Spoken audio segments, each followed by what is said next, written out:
Hello and welcome back to the DBO Show. On today's episode, I'm going to do something a little bit different. I put a Q&A on my stories on Instagram and we've got a good few questions coming in, so I thought I would use this as an opportunity to answer those questions. So let's dive in, and I'm going to start with one of the shortest questions, but probably the easiest one for me to answer.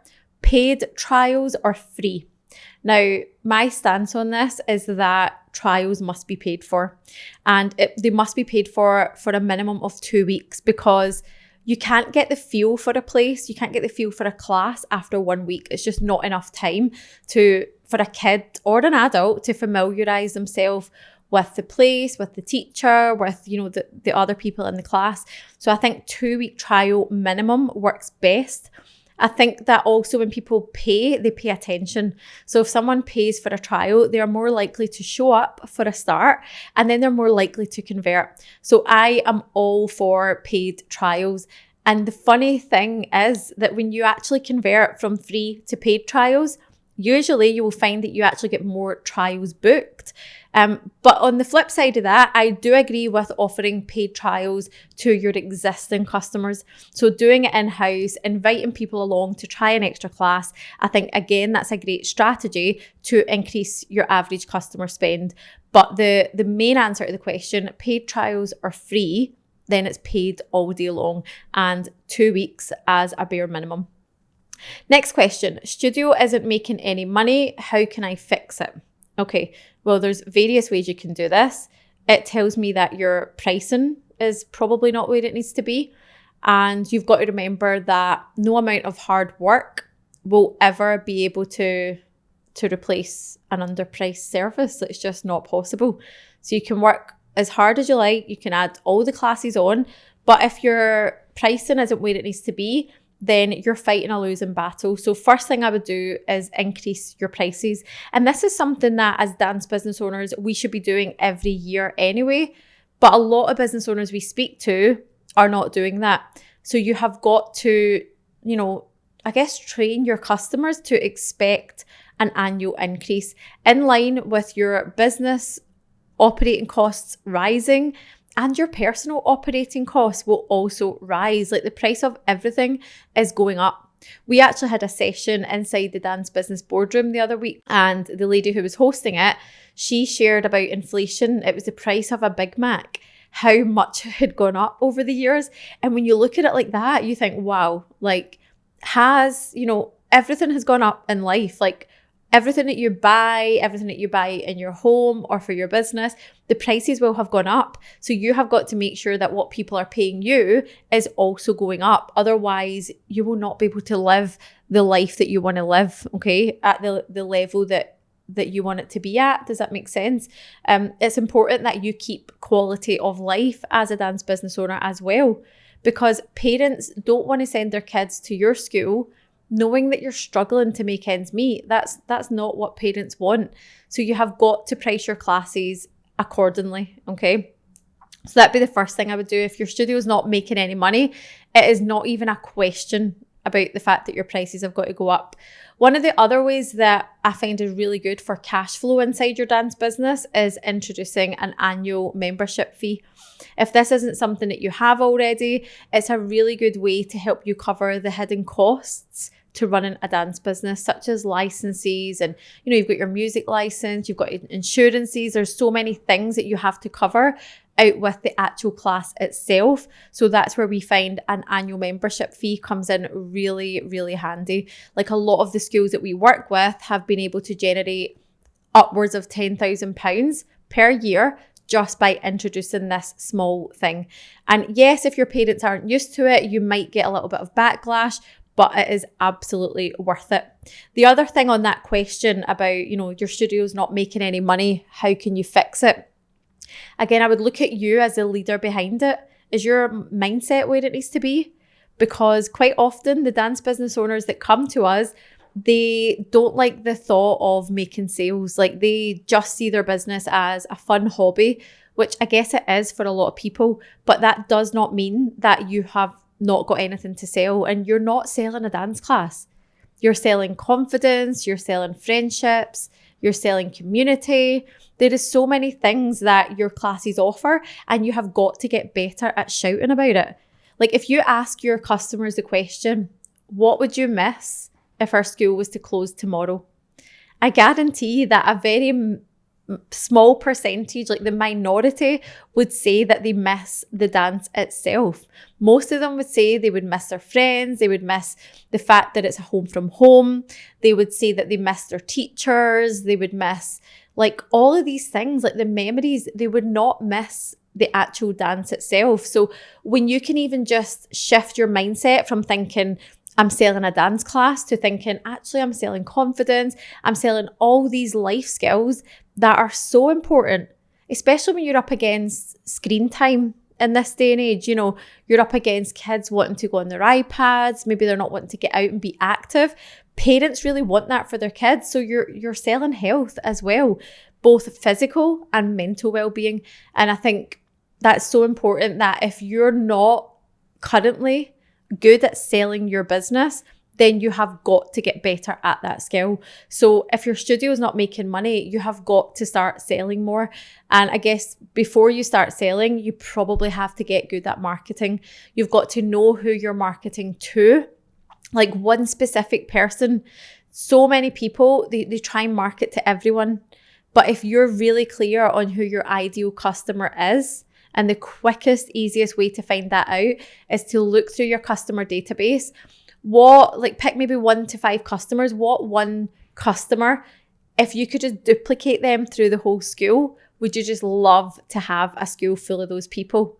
Then that is the person that you have got to talk to in your marketing. You've got to talk to their pain points. You've got to talk to what is keeping them up at night. And you have got to talk to that, because as soon as you get better at marketing your school, at selling what it is that you have to offer, and when you get your pricing sorted, get your money mindset where it needs to be, your school will start to grow and you will absolutely be able to build momentum as a result. And you're not in business not to make money, okay? The whole purpose of a business is, yes, to serve the customers, but it's also to serve you. And if your business isn't serving you, and obviously it isn't, if it's not making any money, then fixing it is not an option. It's an absolute necessity. So hopefully that helps. If you want any more support on that, obviously you can reach out to me on Instagram at the Dance Business Coach. Next question is, best way to attract more students? Now, this is a very loaded question, so I'll try and keep the answer short and sweet. I am not big on just like focusing on finding a student. I think it is not the best way to approach things. I think it can send you into that sort of spiral of desperation almost. It's like, I need new students. And you totally lose sight of why you started this business in the first place. So the first thing is to think about, what else in the business needs your attention first? So before you go looking for new students, maybe it's you need to train your team better. Maybe you've got underperforming team members. That would be the place I would look at first. I would also look at you as a dance business owner. How's your mindset? Because you will find that when you're not in the right mindset, your business suffers as a result. Like, how many of you listening to this have gone through a time in business where you're just not feeling at your best? Maybe you've got something going on in your personal life and it's really pulling you away from the business, and you start to get in that really negative mindset. The business starts to go downhill. Equally, when you're really, you're on it, your mindset's great, you're doing all the things, business starts to thrive. So you've got to look at you first of all, make sure that you're where you need to be in terms of energy, in terms of output. Then look at your team. Like, are your team performing at the level that you want them to perform at? Are they meeting targets? Do they have a clear job role? Do they have a clear list of tasks that they must get completed on a daily and weekly basis? Start there. The next thing I would look at, again, instead of just looking at attracting new students all the time, I would look at, what are you doing to keep your current students? Like, what is your retention strategy? What is the customer journey? Like, what does that look like from start to finish? Like, is it clear? If it's not clear and if it's not mapped out, I would start there before I go looking for new students. And then the other thing that you can do is make sure that the kids that are coming to your classes are doing as many classes as they possibly can, because you've already went to the effort to gain them as a customer, and they might only be doing maybe one class right now, but there's potential for them to do like maybe 5 classes. So start there. Start by increasing the average customer spend. Have the retention journey mapped out to a T. And then you can go down the route of, referral programs and all of that. But I think people make the mistake where they just think, I want to find new students. And whilst, yes, there is a time for that, I think that there is so many things inside the business operationally that we can sort first, because you will find that when you do that, when the business is even more, operationally sound, with or without you, you will attract customers anyway as a byproduct, because the people that are in your school will start to experience an even better service. Like, they will feel the shift. They will notice the tiny upgrades that you're making. And as a result, they will probably, talk about you to their friends in a positive way. And they will probably, word of mouth will be at your advantage then. So instead of going just looking for new students, I would definitely start with that. And then if you've done all that work and you're like, right, okay, I want new students now, it is getting clear on who you're marketing to. It is marketing in the right places. So it's thinking, where do the people that I want in my school, where are they hanging out? Like, are they at the local leisure centre? Are they all at the cafe up the road? A very quick, easy example is if there's a local cafe in your area that everyone goes to, go speak to them. If they do deliveries, if they do takeaways, get your leaflets in the bag. We get so caught up in digital marketing, which is obviously amazing. Like, so many of our schools rely heavily on a social media presence. But please don't underestimate the in-person stuff as well, and just making sure that you've got posters up in the local notice boards. If you have got a studio, one of the things that works for us in my school is having a TV screen up on the window that my team change regularly depending on what it is that we want to talk about or what it is that we want to sell. So just having that, yes, digital presence online, but also making sure that you've got a physical presence, which is much easier if you've got a studio, obviously, because you can have great signage and all of that. When you don't have a studio, I get that it is a little bit more difficult, and that's where it becomes so important to really establish and position yourself in the local community, really build those relationships, partnerships, collaborations, and just really solidify the fact that you're the go-to school in that area. So yeah, I know that was quite a long-winded answer, but it is quite a loaded question. And I'm going to wrap up with one more question. I've got a whole lot here, so maybe I'll save these for another episode. Last question is, ready to close my business or sell it? Any advice if I decide to keep going? Okay, right, this is a big one, and this is actually something that I see quite a lot of, especially over social media. There's a lot of free Facebook groups out there, and people will regularly talk about the fact that they no longer want to run their business. I think the fact that you said any advice if I decide to keep going tells me that your decision is not fully made. So you're probably exploring options, and maybe the business isn't doing financially as well as you want it to or as you need it to. So I know that a lot of business owners start to think, I'd probably be better going out and getting a job, especially when you're not paying yourself. Like, there's so many business owners out there who actually pay themselves below the minimum wage, which is wild because you would get paid more in a job. And I get that when you're at the early stages of business, you can't always expect it to be profitable. However, we speak to schools that have been running 10 years, 20 years, and they're still paying themselves the absolute minimum. Then that's surely a real sign that things have got to change for the better. So asking this question tells me that you need to explore all the options. You need to make sure that the school is profitable. You need to make sure that it's operating in a way that you're happy with. I think a lot of business owners become burnt out because they're trying to do too much. They're trying to be everything to everyone. And, when everything in the business is a priority, nothing is a priority.